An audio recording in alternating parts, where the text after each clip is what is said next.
नमस्ते। आज आम आलोचना करवा डॉक्टर हरेकृष्ण महताबଙ୍କ रचित एकांकिका गंताघर। तेबे संक्षेप हरेकृष्ण महताब होउछंती तांकर जन्म 21 नवेम्बर 1859 मसीहा। जन्मस्थान होउछि तत्कालीन अगरपड़ा बालेश्वर। पितांकर नाम होउछि कृष्णचरण दास एवं माता हेउछंती तोहफा बीबी। तांकर जेजे बापा माने अजा जी तांकर नाम होउछि जगन्नाथ महताब। तांकु से पोष्यपुत्र भावरे ग्रहण करिथिले। रेभेन्सा कॉलेज रे बीए पढ़िबा समय रे से देशर मुक्ति संग्राम रे शामिल हेइथिले ओ कारावरण करिथिले। पराधीन भारत रे से बालेश्वर जिला बोर्ड चेयरमैन, बिहार ओडिशा विधानसभा सभ्य, उत्कल कांग्रेस कमिटीर सभापति भावरे निजर दायित्व तुलाई थिले। ओडिशार प्रधानमंत्री थिले 1946 रु 50 मसीहा। भारतर शिल्प और वाणिज्य मंत्री थिले 1950 रु 52। कांग्रेस पार्लियामेंट्री दलर सेक्रेटरी थिले 1950 रु 54।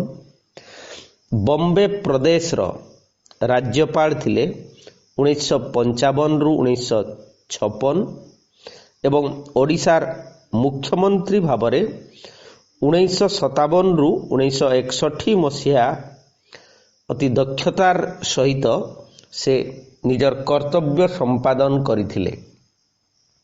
जने स्वाधीनता संग्रामी, जनसेवक, राजनीतिक नेता भावरे डॉक्टर हरेकृष्ण महताब केवल परिचित नुहंती, से जने विशिष्ट साहित्यिक मध्य।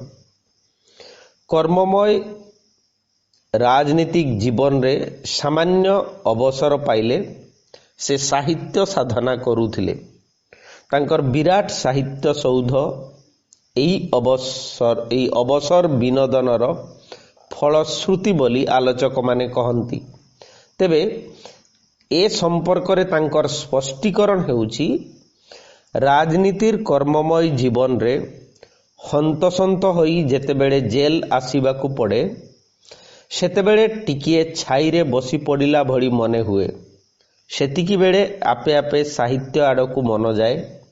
से दिगरे साधना बा योग्यता नथिले मध्य जोटाकू से कहउछंती चारि चक्षुर भूमिका बा चारि चक्षु रे सब लिखिछंती। चारि चक्षु ओ पलासी अवसाने एई काव्योदय होउछि तार अम्लान फलश्रुति। चारि चक्षुरे तीनोटी कहानी सन्निवेशित। प्रथमटी नंदिता, द्वितीयटी ललिता और तृतीयटी राजराणी। तांको मनरे पूर्ण सृष्टि करिथिबा ऐतिहासिक वेदनाबोधकू से काव्य रूपे प्रकाश करिथिले प्रथम पर्याय रे एवं जहा भितरे प्रतिफलित हेइछि जातीय चेतना, उग्र जातीयता भाव सेई कविता रे प्रतिफलित हेइछि। पलासी युद्ध रे संयुक्त व्यक्ति मानकर चरित्र वर्णना करिसंती पलासी अवसाने काव्य रे। एहाकू सेतेबेले ब्रिटिश सरकार बाज्याप्त करिथिले। तांकर आत्मदान नाट्य काव्यटी परिकल्पित और लिखित हेइथिला सेई जेल रे थिबा समय रे, जहार समय होउछि 1942 रु 1945। तांकर कविता गुड़िक संकलित हेइछि आनंद संधान शीर्षक ग्रंथ रे। तांकर कविता बळी रे तांकर ऐतिहासिक दृष्टि संपन्नता ଓ ଅତୀତକୁ ମର୍ଯ୍ୟାଦା ପ୍ରାପ୍ତ ଦୃଷ୍ଟିରେ ଦେଖିବାର ଅଭିଳାଷ ସ୍ପଷ୍ଟ। ତାଙ୍କର ଉପନ୍ୟାସ ଗୁଡ଼ିକ ହେଉଛି ଟାଉଟର, ଅବ୍ୟାପାର, ପ୍ରତିଭା, ନୂତନ ଧର୍ମ ଓ ତୃତୀୟ ପର୍ବ। ସାମାଜିକ ପୃଷ୍ଠଭୂମି ଉପରେ ରଚିତ ଶେଷ ଅଶ୍ରୁ ଓ ଜୀବନ ସମସ୍ୟା ଏହି ନାଟକଦ୍ୱୟ ତାଙ୍କର ମଧ୍ୟ ଉଲ୍ଲେଖନୀୟ। ତେବେ ତାଙ୍କର ଅନ୍ୟାନ୍ୟ ପରିଚୟ ଭିତରେ ମଧ୍ୟ ଆସେ ଇତିହାସର ଲେଖକ ହିସାବରେ ସେ ଓଡ଼ିଶା ଇତିହାସ ରଚନା କରିଛନ୍ତି। ତେଣୁ ଓଡ଼ିଶାର ଅନ୍ୟତମ ଐତିହାସିକ ହିସାବରେ ଏହି ଓଡ଼ିଶା ଇତିହାସ ଦୁଇଟି ଭାଗରେ ବିଭକ୍ତ, ପ୍ରଥମ ଖଣ୍ଡ ଓ ଦ୍ୱିତୀୟ ଖଣ୍ଡ। ଏତଦ୍ ଭିନ୍ନ ତାଙ୍କର ଆଲୋଚନା ରହିଛି ଗାଁ ମଜଲିସ ଆଉ ସାହିତ୍ୟର ମାର୍ଗ ଉନ୍ମୋଚନ। ତାଙ୍କ ରଚିତ ଜୀବନୀ ହେଉଛି ସାଧନାର ପଥେ ଏବଂ ଆରବ ସାଗରରୁ ଚିଲିକା। ଇଂରାଜୀରେ ରଚିତ ତାଙ୍କର ଇତିହାସ ହେଉଛି ହିଷ୍ଟୋରୀ ଅଫ୍ ଓଡ଼ିଶା ଏବଂ ଆଉ ଗୋଟେ ଦି ବିଗିନିଂ ଅଫ୍ ଦି ଏଣ୍ଡ। କିଛି ବର୍ଷ ତଳେ ସେ ଏକଦା ଉଲ୍ଲେଖ କରିଥିଲେ ଯେ ବାସ୍ତବିକ ସେ ଏହି ସାହିତ୍ୟ ଭିତରକୁ କାହିଁକି ଆସିଛନ୍ତି ବା କାହିଁକି ସାହିତ୍ୟ ରଚନା କରୁଛନ୍ତି ବା ମୁଁ କାହିଁକି ଲେଖେ ପ୍ରସଙ୍ଗରେ, ଏବଂ ସେଇ ପ୍ରସଙ୍ଗରେ ଉଲ୍ଲେଖ କରିବାକୁ ଯାଇକି ସେ କହୁଛନ୍ତି ଏକ ପ୍ରବନ୍ଧ ରଚନା କରିଛନ୍ତି ଯାହାର ନାମ ହେଉଛି ମୁଁ କାହିଁକି ଲେଖେ। କିଛି କାଳ ପୂର୍ବେ ଜଣେ କୁତୁହଳୀ ମୋତେ ଏକ ପ୍ରବନ୍ଧ ଲେଖିବାକୁ ଅନୁରୋଧ କରିଥିଲେ। ପ୍ରବନ୍ଧର ବିଷୟବସ୍ତୁ ହେଲା ମୁଁ ଲେଖେ କାହିଁକି। ମୁଁ ଏ ପ୍ରବନ୍ଧ ଲେଖିପାରି ନଥିଲି କାରଣ ନିଜକୁ ନିଜେ ଏ ପ୍ରଶ୍ନ ପଚାରିବାର ଅବସର ପାଇନଥିଲି। ଏବେ କାରାଗାରର ନିର୍ଜନ ପ୍ରକୋଷ୍ଠରେ ଏହି ପ୍ରଶ୍ନ ନିଜକୁ ପଚାରିଥିଲି। ବାସ୍ତବିକ ମୁଁ ଲେଖେ କାହିଁକି ମୁଁ ନିଜେ ଜାଣିପାରୁନାହିଁ। ଦୀର୍ଘ 50 ବର୍ଷ ହେଲା ପ୍ରାୟ ପ୍ରତିଦିନ ମୁଁ କିଛି ନା କିଛି ଲେଖୁଛି। ସ୍ୱରାଜ୍ୟ ଆନ୍ଦୋଳନରେ ମାତିଲା ବେଳେ, ପରେ ଶାସନରେ ଓ ବାହାରେ ଯେଉଁ ଅବସ୍ଥାରେ ଯେତେବେଳେ ଥାଏ, ନିତ୍ୟକୃତ୍ୟ ସାରିଲା ପରେ ଘଣ୍ଟାଏ ଖଣ୍ଡେ କିଛି ନ ଲେଖିଲେ ଦିନସାରା ମନରେ ଶାନ୍ତି ରହେ ନାହିଁ। ସେହିପରି ରାତିରେ ଶୋଇବା ପୂର୍ବରୁ ଅନ୍ତତଃ ଘଣ୍ଟାଏ ନ ପଢ଼ିଲେ ରାତିରେ ନିଦ ବି ହୁଏ ନାହିଁ। ପଢ଼େ କାହିଁକି ତାହା ମୁଁ ବୁଝିପାରୁଛି। ବହୁ ବିଷୟ ଜାଣିବା ପାଇଁ ଆଗ୍ରହ ଓ କୌତୂହଳ ଏହାର ସ୍ପଷ୍ଟ କାରଣ। କିନ୍ତୁ ଲେଖେ କାହିଁକି? ସ୍ୱରାଜ୍ୟ ସଂଗ୍ରାମ ବେଳେ ଆବେଗମୟ ଲେଖା ଲେଖୁଥିଲି ଲୋକମାନଙ୍କୁ ଆନ୍ଦୋଳନରେ ମତାଇବା ପାଇଁ। ଲେଖାର ପ୍ରଭାବ କିଛି ଲୋକଙ୍କ ଉପରେ ପଡ଼ୁଥିଲା, ସେଇଥିରେ ଥିଲା ମୋର ଆନନ୍ଦ। କିନ୍ତୁ ସେ ତ ତାତ୍କାଳିକ ଆନନ୍ଦ। ଅଳ୍ପ କାଳ ପୂର୍ବେ ଅଧ୍ୟାପକ ମନ୍ମଥନାଥ ଦାସ କଥାବାର୍ତ୍ତା ପ୍ରସଙ୍ଗରେ ସେ ସମୟରେ ମୋ ଲେଖା କବିତାରୁ କିଛି ଉଦ୍ଧାର କରି କହିଲେ, ଆପଣ ସେହିପରି ଆବେଗମୟ ଲେଖା କାହିଁକି ଆଉ ତ ଲେଖୁନାହାନ୍ତି? ଏହାର ଉତ୍ତର ଦେବା ସହଜ ଥିଲା। ପାରିପାର୍ଶ୍ୱିକ ପରିସ୍ଥିତିରୁ ଆବେଗ ଚାଲିଯାଇଛି, ନିଜ ଅନ୍ତରରୁ ମଧ୍ୟ ଆବେଗ ବିଦାୟ ନେଇଛି। ତା ସଙ୍ଗେ ସଙ୍ଗେ ସେ କାଳର ଲେଖା ମଧ୍ୟ ଚାଲିଯାଇଛି। କେବଳ ପଲାଶୀ ଅବସାନଟି ଆଜି ସୁଦ୍ଧା ଜୀବିତ ଅଛି। ପ୍ରାଚୀନ ପରମ୍ପରାର ଭିତ୍ତି ଉପରେ ଆଧୁନିକ ଭାରତୀୟ ସମାଜ ଗଠନ ପାଇଁ ଗାନ୍ଧିଜୀ ଯୁଗ ପ୍ରବର୍ତ୍ତକ ବୋଲି ମୋର ବିଶ୍ୱାସ ଥିଲା, ଆଜି ମଧ୍ୟ ଅଛି। ପୁରାତନକୁ ନୂତନ ରୂପ ଦେବାକୁ ହେବ ସବୁ କ୍ଷେତ୍ରରେ। ଏହି ବିଶ୍ୱାସକୁ ରୂପରେଖ ଦେବା ପାଇଁ ଉପନ୍ୟାସ, ଗଳ୍ପ, କବିତା ଲେଖିଲି। ଏହି ସମୟରେ ଏହା ଆଦୃତ ହେଉଥିଲା ବୋଲି ଜାଣିଥିଲି। ସେ ସମୟରେ ମୋର ନୂତନ ଧର୍ମ ଉପନ୍ୟାସ, ଯାହାର ଭାଷା ଆଜି ମୋତେ ପ୍ରାଚୀନ ସାହିତ୍ୟର ଭାଷା ପରି ମନେ ହୁଏ, ସେତେବେଳେ ଖୁବ୍ ବିକ୍ରି ହେଇଥିଲା। କିନ୍ତୁ କାହିଁ ଯୁଗ ପ୍ରବର୍ତ୍ତକ ଗାନ୍ଧୀ ଶେଷରେ ହେଲେ ସ୍ୱାଧୀନତା ସଂଗ୍ରାମର ସେନାପତି ମାତ୍ର।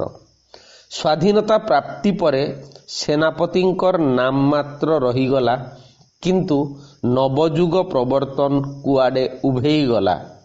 ତା ସଙ୍ଗେ ସଙ୍ଗେ ସେ ବିଶ୍ୱାସ ପ୍ରସୂତ ମୋର ଲେଖା ମଧ୍ୟ ଅନ୍ତର୍ହିତ ହେଲା। ତାପରେ ସ୍ୱାଧୀନତା ପରବର୍ତ୍ତୀ ଯୁଗ। ପ୍ରଥମ ପ୍ରାୟ 5 ବର୍ଷ ହୃଦୟ ଏପରି ଆବେଗ ଭରା, ମସ୍ତିଷ୍କ ବହୁ ନୂତନ ସମସ୍ୟାର ସମାଧାନ ଚିନ୍ତାରେ ଏପରି ଭରା ଯେ କଲମ ଧରିଲେ ସ୍ୱତଃ ଲେଖା ବାହାରି ଯାଉଥାଏ, ଯେପରି ଆନ୍ଦୋଳନ ସମୟରେ ହେଉଥିଲା। ବହୁ ଉପନ୍ୟାସ, ବହୁ ଗଳ୍ପ, ବହୁ କବିତା ଲେଖିଥିଲି। ଜଣେ ସାହିତ୍ୟିକ ବୋଲି ପ୍ରସିଦ୍ଧି ମଧ୍ୟ ଲାଭ କରିଥିଲି। ଓଡ଼ିଆ ସାହିତ୍ୟର ଅଭିବୃଦ୍ଧି ପାଇଁ ସମସ୍ତ ଉଦ୍ୟମ ଅଜାଡ଼ି ଦେଲି। ମନେ ହେଲା ଯେପରି ମାତ୍ର କେତେ ବର୍ଷ ପୂର୍ବରୁ ଯାହା ସ୍ୱପ୍ନ ବା ସୁନ୍ଦର ଗଳ୍ପ ବୋଲି ମନେ ହେଉଥିଲା, ତାହା ଅଚିରେ ସତ୍ୟ ଏବଂ ନୂତନ ଇତିହାସ ହେବାକୁ ଯାଉଛି। ଧୀରେ ଧୀରେ ଅବସ୍ଥାର ପରିବର୍ତ୍ତନ ହେବାକୁ ଲାଗିଲା। ଏପରି ସମୟ ଆସିଗଲା ଯେତେବେଳେ କେବଳ ଘଟିଯାଇଥିବା ଘଟଣାର ବିଶ୍ଳେଷଣ, ଆଲୋଚନା ଓ ସମାଲୋଚନା ବ୍ୟତୀତ ଅନ୍ୟ କୌଣସି ଶ୍ରେଣୀର ଲେଖା ପାଇଁ କଲମ ପୁରୁଣା ବେମରାମତି ଜିପ୍ ଗାଡ଼ି ପରି ଚାଲିବାରେ ନିତାନ୍ତ କୁଣ୍ଠା ପ୍ରକାଶ କଲା। ତଥାପି ଠେଲିବାକୁ ପଡ଼ିଲା। କିଛି ଦୂର ଯାଏ, ପୁଣି ଅଟକିଯାଏ।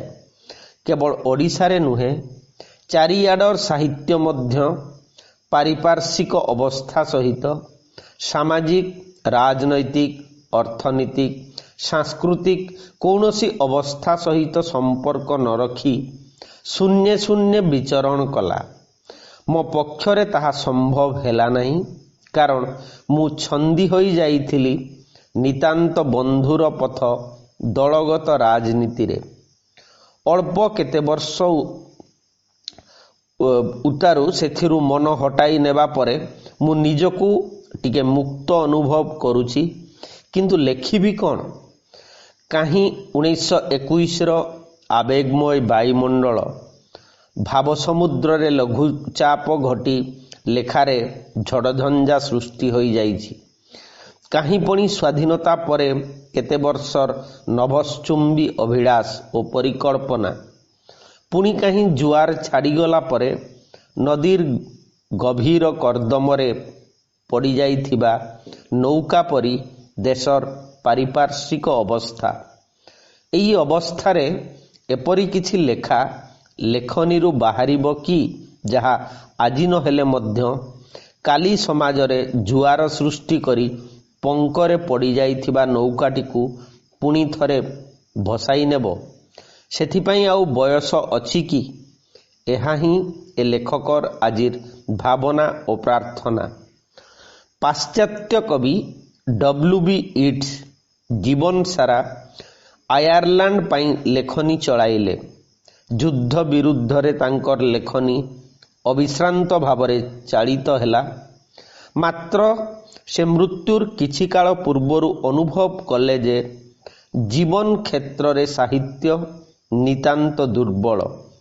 ପୁଣି ଇଟ୍ସଙ୍କର ମୃତ୍ୟୁରେ ଶୋକାଭିଭୂତ ହୋଇ W.H.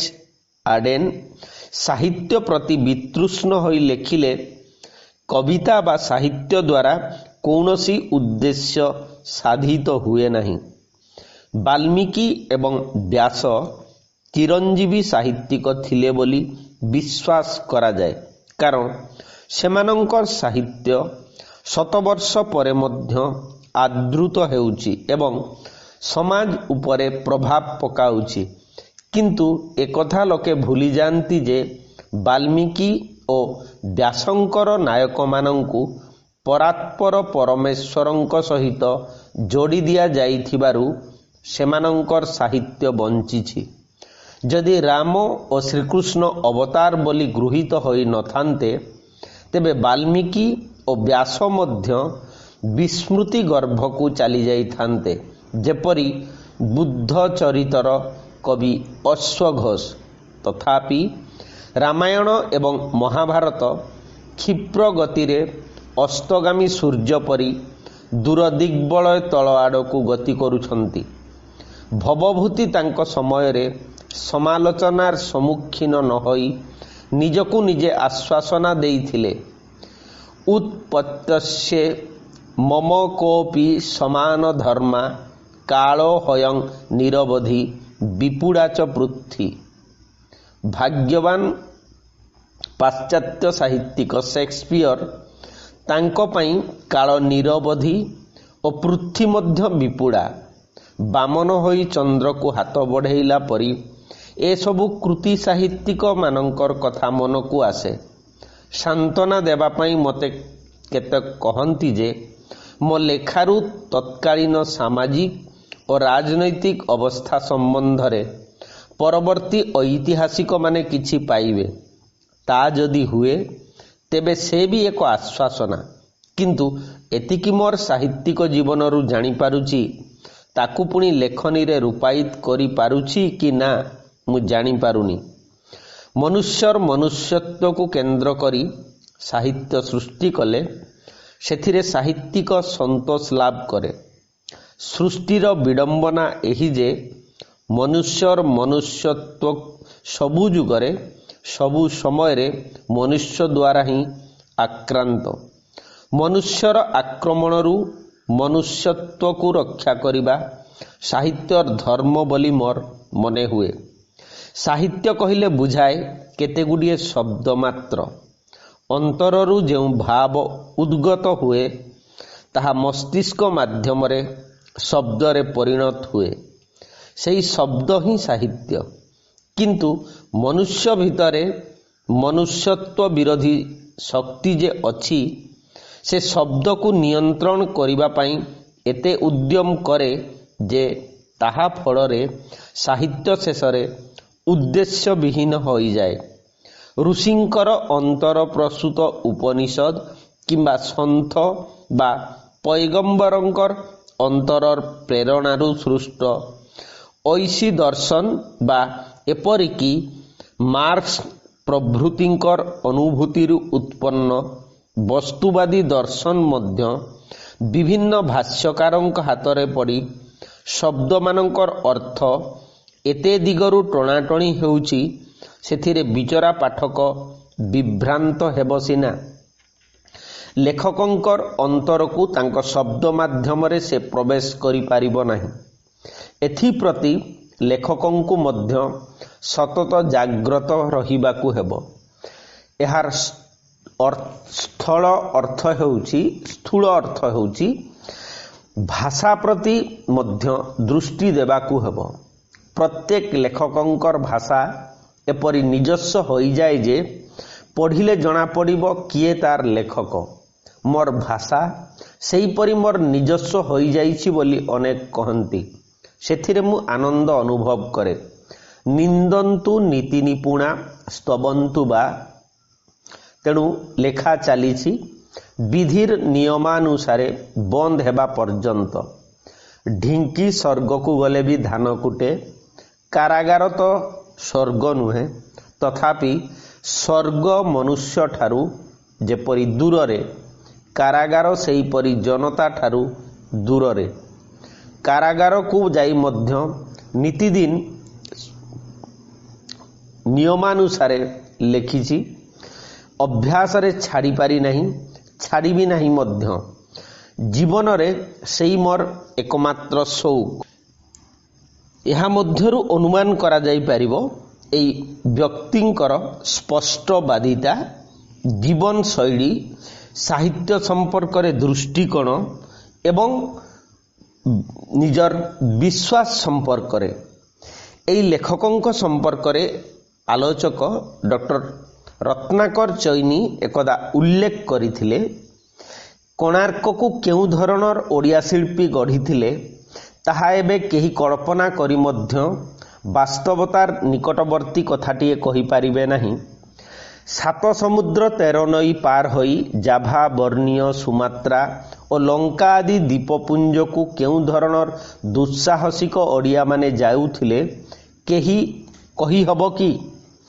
ଖାରବେଳ କେଉଁ ଭଳି ଦୁର୍ଦ୍ଧର୍ଷ ରଣପଟୁ ଓଡ଼ିଆ ପାଇକଙ୍କୁ ସାଙ୍ଗରେ ଧରି ସମଗ୍ର ଭୂଭାରତ ଏକ ଶାସନାଧୀନ କରିଥିଲେ ତାହା କଳ୍ପନା କରି ହେବ କି?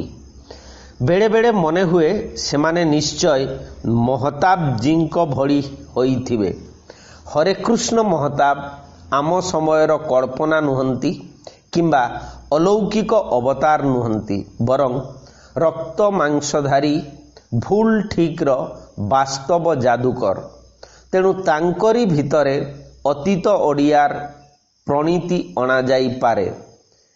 ଏଇ କଥା ଉଲ୍ଲେଖ କରିଥିଲେ ମହତାବଙ୍କ ସମ୍ପର୍କରେ ସପ୍ତଶ୍ରୀ ପତ୍ରିକାରେ ଡକ୍ଟର ରତ୍ନାକର ଚୈନୀ। ତେବେ ଏହି ପରିଚୟ ସାହିତ୍ୟିକ ଭାବପ୍ରବଣତା ବା ବାକ୍ପ୍ରବଣତା ନୁହେଁ, ତାହା ବାସ୍ତବ ସତ୍ୟ ବୋଲି ମଧ୍ୟ ଆଲୋଚକମାନେ କହନ୍ତି।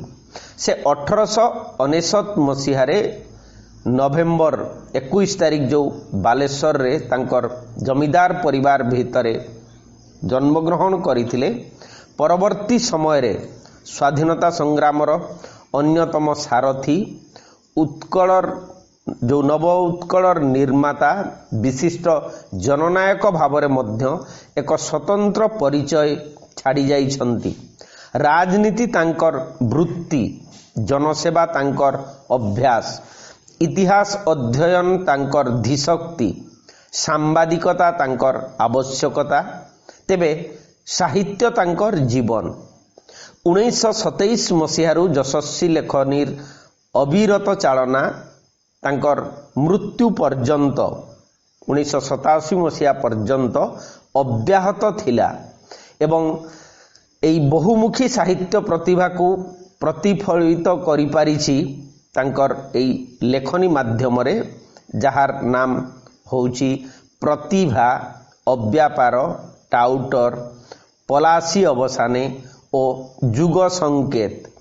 ପରବର୍ତ୍ତୀ ସମୟରେ ସାଧନାର ପଥେ, ଗାନ୍ଧୀଜୀ ଓ Odisha, beginning of the end ଆଦି ଆତ୍ମଜୀବନୀ ସମ୍ବଳିତ ଗ୍ରନ୍ଥ ତାଙ୍କ ସାହିତ୍ୟିକ କୃତିତ୍ୱର ଅନ୍ୟତମ ମାପକାଠି। ବହୁ ଗଳ୍ପ ଓ ପ୍ରବନ୍ଧର ସେ ଜଣେ ସଫଳ ସ୍ରଷ୍ଟା। ରାଜନୈତିକ ଉପନ୍ୟାସ ହିସାବରେ ପ୍ରତିଭା ଓଡ଼ିଆ ସାହିତ୍ୟର ଏକ ମାଇଲଖୁଣ୍ଟ ହିସାବରେ ଚର୍ଚ୍ଚିତ। ତାଙ୍କର ସ୍ୱର୍ଗରେ ଏମର୍ଜେନ୍ସି ଓ ତୃତୀୟ ପର୍ବ ଉପନ୍ୟାସ ମହତାବଙ୍କର ପରିବର୍ତ୍ତିତ ସାମାଜିକ ମୂଲ୍ୟବୋଧର ବାର୍ତ୍ତା ବହନ କରେ। ଏକାଙ୍କିକା ମଧ୍ୟରେ ମହତାବଙ୍କର ଅବଦାନ ନଗଣ୍ୟ ନୁହେଁ। ତାଙ୍କ ରଚିତ ଯୁଗ ସଂକେତ ଏକାଙ୍କିକା ସଂକଳନ ଓଡ଼ିଆ ଏକାଙ୍କିକା ରଚନା କ୍ଷେତ୍ରରେ ଯୁଗାନ୍ତକାରୀ ସୃଷ୍ଟି ବୋଲି ଆଲୋଚକମାନେ କହନ୍ତି। 12 ଗୋଟି ଭିନ୍ନ ସ୍ୱାଦର ଏକାଙ୍କିକାର ସମାହାର ହେଉଛି ଯୁଗ ସଂକେତ। ସଂକେତ ଧର୍ମିତା ଓ ପ୍ରତୀକମୟତା ସନ୍ନିବିଷ୍ଟ ଏକାଙ୍କିକାର ଗୁଡ଼ିକ ହେଉଛି ଏହି ଯୁଗ ସଂକେତ ମଧ୍ୟରେ ସ୍ଥାନିତ ହୋଇଛି। ତେବେ ବେଳେବେଳେ ଏହି ଏକାଙ୍କିକା ଗୁଡ଼ିକ ଚଳନ୍ତି କଥିତ ଭାଷାରେ ଗଦ୍ଗଦ ମୁଖରିତ, ପୁଣି ବେଳେବେଳେ କାବ୍ୟିକ ଆବେଗମୟ ତରଙ୍ଗରେ ଛନ୍ଦାୟିତ। ଅବଶ୍ୟ ସ୍ଥାନେ ସ୍ଥାନେ ଭାଷା ବ୍ୟବହାରରେ କଙ୍କରିଳ। ଡକ୍ଟର ମହତାବଙ୍କର ଏହି ଏକାଙ୍କିକା ଗୁଡ଼ିକ ରଙ୍ଗମଞ୍ଚକୁ ଅପେକ୍ଷା କରନ୍ତି ନାହିଁ, ଅର୍ଥାତ୍ ଏହା ଅଭିନୟ ପାଇଁ ସାଧାରଣ ଭାବରେ ମଞ୍ଚ କଳା ଦୃଷ୍ଟିରୁ ରଚିତ ହେଇନାହିଁ। କାରଣ ଲେଖକ ଯେ ରଙ୍ଗମଞ୍ଚକୁ ଆଖି ଆଗରେ ରଖି ରଚନା କରିନାହାନ୍ତି ତାହା ଅନେକତ୍ର ସ୍ପଷ୍ଟ। ସ୍ରଷ୍ଟା ମାନସର ସ୍ୱତଃସ୍ଫୂର୍ତ୍ତ ଆବେଗ କେବଳ ଏଥିରେ ଲହରାୟିତ ହୋଇ ଉଠିଛନ୍ତି। ସାହିତ୍ୟିକ କୃତି ଦୃଷ୍ଟିରୁ ଏଗୁଡ଼ିକର ମୂଲ୍ୟାୟନ କଲେ ଗୋଟିଏ କଥା ସ୍ପଷ୍ଟ ହୁଏ ଯେ ସ୍ରଷ୍ଟା ଯେତେବେଳେ ଯେଉଁ ବିଷୟରେ ଗଭୀର ଭାବରେ ଭାବିଛନ୍ତି, ସୃଜନ ସ୍ୱପ୍ନର ବିଭରତା ବଶତଃ ପାର୍ଥିବ ଅପାର୍ଥିବ, जीव निर्जीव अंतर्निहित भावसत्ता बा बाह्यिक सौंदर्यपूर्ण कलाकृति भेदरे ताकू चरित्र रूपरे महिमान्वित करिसंती एई नाटक बा एकांकिका माध्यम रे। सुतरां हरेकृष्ण महताबंक रचित नाटक बा एकांकिकार चरित्र केवल मनीष नुहे समस्त जगत समग्र मानविक प्रकृति और प्रवृत्ति चरित्रर भूमिकारे अवतीर्ण होइछंती। एकांकिकाकार महताबंकर मनमंचरे समग्र समाज उपस्थापित होइछि। केतेबेले से राजनीतिक दृष्टि ताकू देखुछंती तो केतेबेले से देखिछंती संसार प्रेमी जननायक भावरे। पुणी केउठी केउठी निरीह असवर्ण जनतांकर आत्मार से प्रतिनिधि साजिछंती।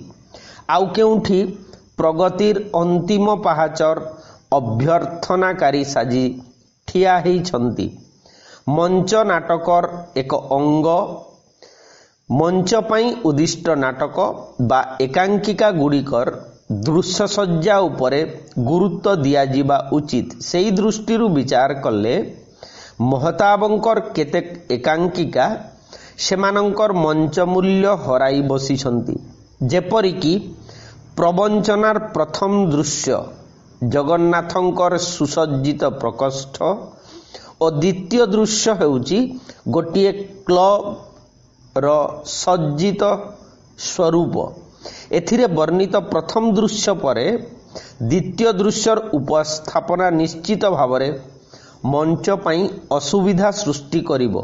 कारण ओडिशा रे से पर्यंत घूर्णायमान मंचरे ए सबु को उपस्थापित करिबाकू प्रस्तुत हेई नथिला।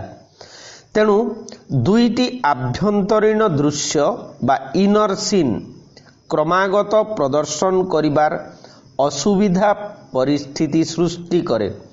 तेणु करी अंतर्दृश्य परे बहिर्दृश्यर बंदोबस्त करा जाई थाए, जेपरी संयोजित हेइछि जुग संकेत एकांकिकारे। तेणु टेक्निकाली बा मंच शिल्प दृष्टिरु महताबंकर एकांकिका गुड़िक एते सफल नुहंती। एकथा पूर्वरु भी आमे कहिचे जे डॉक्टर महताब मंच पाई एगुड़िक रचना करि नाहंती। विभिन्न परिस्थितिर सम्मुखीन होई जेतेबेले से जहा उचित मने करिसंती ताकू लेखि बसिसंती एकांकिका रूपरे। ओडिया साहित्य रे ए धरणर एकांकिका रूपगत दृष्टिरु संपूर्ण नूतन। वर्तमान माने विंश शताब्दीर शेष पर्याय रे रचित नाटक रे जहा अत्याधुनिक शैली बोली गृहीत होई व्यक्तिर मानसिक चिंताधारा को विचित्र रूपरे दंडायमान करी चमक सृष्टि करूछि, ताहा बहु पूर्वरु तांकर एकांकिकारे व्यवहृत होई सारिथिला। जेपरी आमर पाठ्य होउछि एई गंताघर एकांकिका। साधारण भावरे तार विषय वस्तु होउछि स्मृति। मनीष जीवन उपरे किपरि एई स्मृति प्रभाव विस्तार करिथाए ताहाकू से विभिन्न चरित्र माध्यमरे रूपायित करिसंती। स्मृति हेउछि मनीषर मन गंताघरर जाग्रत और सतर्क प्रहरी। ता पाखकू युवक आसे, किशोर आसे, वृद्ध आसे एवं आसंती दाम्पत्य जीवनर प्रतिनिधि स्त्री और स्वामी। एई माने हेले एई एकांकिका गंताघर एकांकिकार चरित्र। स्मृति, किशोर, युवक और वृद्ध इत्यादि परिणति रे कुहा जाइछि अवसर पाइले अतीतर स्मृति मनुष्यर मन को अधिकार करी ताकू अधीर करी पकाउछि। पुणी निजर उत्साह और भविष्यत दृष्टि बल रे मनुष्य सेथिरु रक्षा पाई पाई चलीछि किंतु जीवन सह स्मृतिर संबंध अविच्छेद्य। एई धर्मी लेखा को अनेक समालोचक अमूर्त नाटक बा एब्स्ट्राक्ट प्ले नामरे नामित करिथांती। तेबे जुग संकेतरे एई धरणर एकांकिका व्यतीत गंताघर व्यतीत अन्य जो एकांकिका रही से भितरे सफलतम एकांकिका गुड़िक होउची जुग संकेत, गुप्त प्रणय, वास्तविका, प्रवंचना, गंताघर, इतिहासर परिहास, रूपांतर, ममतार अनुताप, मुक्ति और मुक्त, शंभुकर तपस्या, अंध जुग और उत्तरोत्तर এই 12টি एकांकिका रचनार समय काल स्वाधीनतार प्राककालीन कथावस्तु दृष्टिरू এই एकांकिका गुड़ी को मुख्यतः आलोचक माने 3 भागरे विभक्त करिसंती यथा राजनीति भित्तिक, समाज संस्कार मूलक और पौराणिक। विशेष भाव में शंभुकर तपस्या और अंध जुग এই एकांकिका दुईटी पौराणिक कथावस्तु भित्तिक हेले मध्य आधुनिक समाज प्रति एक शाणित व्यंग। अंध जुगर कहानी महाभारतर अंध धृतराष्ट्रंकर शासन कालर कहानी। एकांकिकार प्रारंभरे नियति एहीपरि बाणी शुणाइछंती जहा कवितारे लेखा है कली जुग अंध जुग अंध बुझामणा अंध राज्ये न रहिब दया धर्म क्षमा धन ही हेब प्रबल धन बले धनी बोलाइबे सदाचारी संभ्रांत सद्गुणी व्यवहारे न रहिब साधुता विश्वास हेब न्याय किणा बिका कपटे उत्कचे मूर्ख बोलाइबे ज्ञानी चपल वचने असाधुता दोष जाई लागिब दरिद्रे दाम्भिब असदाचारी बोलाइबे साधु राजा हेबे भ्रष्टाचारी लोभी अधार्मिक शासन लुंठन मध्य नथिब प्रभेद। वास्तविक ताहा ही उपस्थापित होईछि। दिने सिना जणे अंध देश शासन करुथिला एबे सारा देश अंधमय। भारतीय जनगण संप्रति आउ सत्यद्रष्टा नुहंती। एई चमत्कार भावधारा मर्मरित हेइछि अंधजुग एकांकिकारे। तेबे डॉक्टर महताबंकर सफलतम पौराणिक एकांकिका हेउछि शंभुकर तपस्या। वर्णाश्रम धर्मर द्वाही देई भारतीय समाजरे ब्राह्मण माने बहु शताब्दी धरी एकाधिपत्य विस्तार करी आसीथिले। रामायण जुगरे जने शूद्र शंभुक तपस्या करिबारु ताहा ब्राह्मण समाज निकटरे असहनीय होई पड़िला। मर्यादा पुरुषोत्तम रामचंद्रंक निकटरे सेमाने अभियोग कले शूद्रर तपस्या करिबार अधिकार नहीं। समाज नियामकंकर ताड़नारे रामचंद्र शूद्रकु हत्या करिछंती निज इच्छा विरुद्धरे। किंतु रामंक मनरे प्रतिक्रिया सृष्टि करी लेखक कहिछंती शंभुकर तपस्या सार्थक ताहार तपस्या फले बदलिब राजधर्म आसिब नूतन जुग शूद्र श्रमजीवीर राजत्व न रहिबे राजा केही प्रजा हेबे राजा विद्यार्जने आध्यात्मिक ज्ञाने समस्तंकर अधिकार समान रहिब न रहिब उच्च नीच वर्णभेद।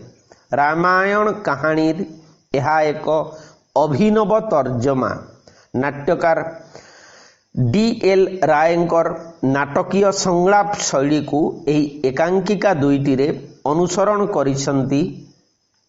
नाटकर भाषा एथिरे काव्यिक अमित्राक्षर शैली रे रचित भाव मध्य बेस हृदयस्पर्शी।